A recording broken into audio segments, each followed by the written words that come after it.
What's going on, YouTube fam? It's your boy Tony 2times, and we back with another video, man.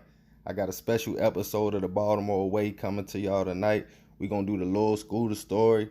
Lor Scoota up next. Very special story, man. You feel me? So let's get right into it. Tyriece Travon, aka Lor Scoota, was a Baltimore native who hailed from the money-getting streets of West Baltimore. Pennsylvania Avenue, where Scoota was raised, is known as the place over West, where everyone wanted to be. From shopping, trapping, turning up, anything you wanted, you could get on Pennsylvania Avenue. As a youngin', Scoota was soaking up all that. Scoota loved music at a young age. Family members said Scoota would dip off for hours with his notepad and his headphones. Music was like therapy for Scoota. Everything he saw or heard, he wrote in his music. Being born in 1993, Scoota was growing up in the heart of the drug trade in West Baltimore. As Scoota was getting older and dropping music, his style and slick talk had Baltimore wrote all on it. Scoota was in the streets, but eventually decided to put all his talent and energy into music. Scoota took the city by storm when he dropped his hit song Bird Flu. In the song, Scoota spoke on hustling in the Baltimore streets, selling scrambled coke and smack, all Baltimore lingo. Scoota clout went through the roof. DC artist Shy Glizzy hopped on the remix, and the song became the Baltimore anthem. Soon after, Lor Scoota dropped his second mixtape, Still in the Trenches Volume 2. The CD did numbers. Scoota was definitely up next. Getting a cosign from Meek Mill and the gang showed Scoota had the city behind him and on his back. But he wanted to also shed light on the violence and poverty in this city. Scoota didn't want to go Hollywood. He wanted to reach the people and be able to be seen. He went to schools to speak to the kids, did things for his neighborhood, and spoke in interviews about how he wanted to bring the shine back to Baltimore. YBS was Scoota's squad. They were going the independent route, and everything was looking all good. Scoota kept a few childhood friends around him, like his right-hand man, Fred Catchings. Fred and Scoota grew up together, and Fred was a perfect example of the Baltimore streets. Fred was turned up. He had real beef going on in the city, but he wanted to see his boy make it. Fred was in and out of prison, even shooting somebody over a puppy when he was younger. It's safe to say that Fred was definitely about that life. Fred had real drama in the streets, so even though him and Scoota was homies, he didn't want Scoota getting caught up in none of his beefs. Fred was shot in West Baltimore and vowed for revenge. It was shooting going on between Fred and other guys. But Baltimore is a cruddy city. If dudes can't get to you, they'll get somebody close to you. Scoota was supporting the city. He appeared at a charity basketball game for peace in the streets. But the whole time the ops was laying on Scoota, and he didn't know. And when Scoota left the game in East Baltimore at Morgan State College, Scoota was driving through East Baltimore when the car pulled up and opened fire. Scoota was hit and crashed his car. He died on the scene. He was 23 years old. The storm had just begun. When Scoota died, the city was hurt. CNN even reported the story. But Fred, Scoota's childhood friend, wasn't with it. The news hit him hard. He wanted payback, and he did just that. Catchings caught up with one of the guys in Gilmore Homes projects in West Baltimore, and shots was fired. The man was hit. After that, more shootings would go on. Even Scoota's manager was shot and killed. Fred was sentenced to 32 years in prison after being found guilty of attempted murder in retaliation for his friend and brother. R.I.P. Lor Scoota up next. Man, this is a crazy story, man. You know, I did an old episode on this story, if y'all want to go back and check that out.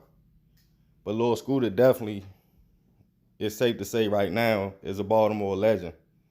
It's a story of friendship, retaliation, love, and streets. You see what I'm saying? Like, Scoota basically wanted to do the music thing. He had the music thing popping. He was doing his thing. His buzz was going through the roof, as I said before. He was on his way. All he had to do was keep making music, and the streets was behind him. Everybody was rocking with him. The city loved him. And at the end of the day, he was staying real to his roots and to his people. But hate is real. And like I said before, Fred, you feel me, Scooter's friend, he had a lot of beef going on, real life street situations. So when all this shooting was going back and forth, how Baltimore worked, okay, we can't get to you, we gonna get to your homeboy. We can't get to your homeboy, we gonna get to your little cousin.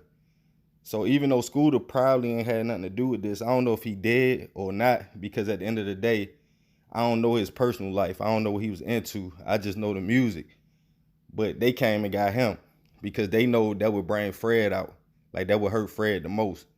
Because at the end of the day, Fred had a lot of things going on. Like, he had lead paint poison.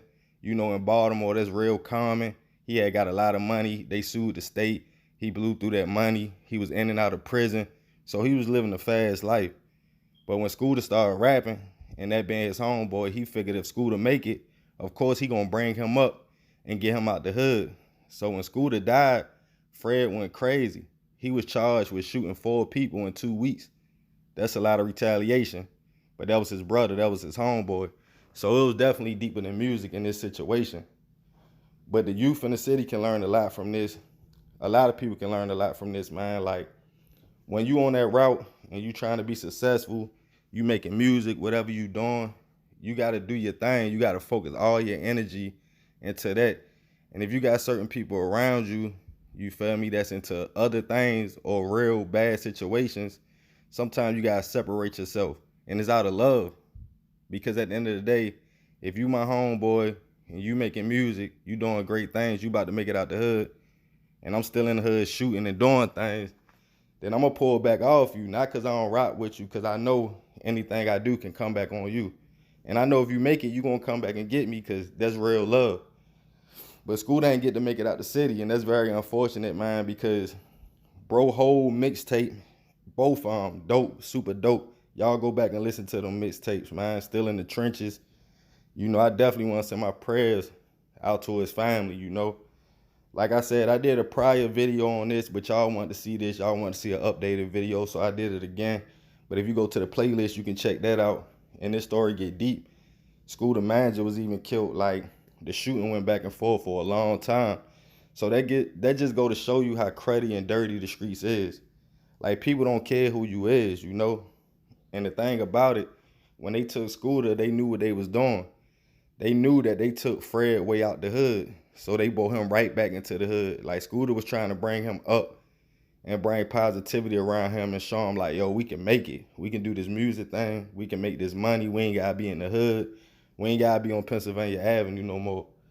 But when they killed Scooter, it's like bro went back to what he knew. He went back to doing what he been doing. You know, all he ever knew. That was his only way out. That was his meal ticket, you know. And man, I still listen to Lor Scoota to this day. I was just bumping bro earlier, you see what I'm saying? His lingo, everything about him is just Baltimore, you know? And like I said in the previous video, it's like everything we get from the city, they either die or go to jail, you know? Like, it's sad because I feel like Scooter was talented. Like, he was doing numbers. Like, he one of the few artists from the city that was doing millions of views. So people was rocking with him. And it's hard for us to get in the game in Baltimore because the way we talk, our slang a little different, the way we dress a little different.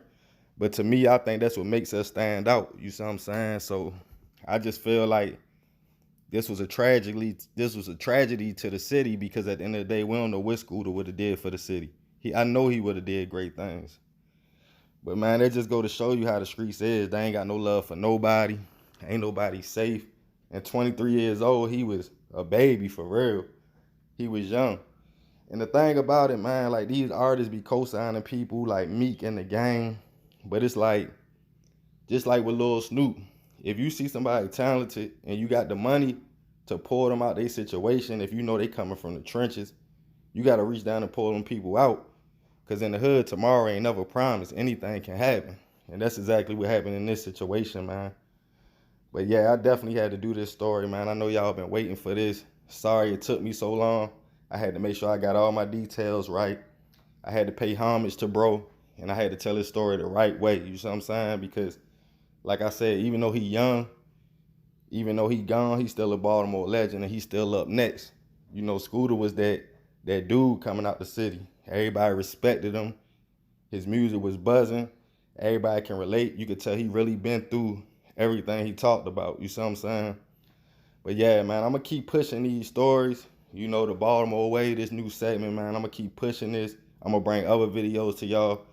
The next story I probably be the Drew Hill story. So y'all stay tuned. Leave your comments about the situation below. If you're new to the fam, be sure to subscribe.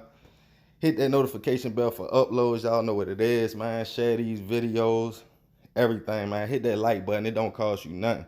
The more you hit that like button, the more I get these videos seen, the more I can shed light on these stories. I love y'all, fam. I'm out.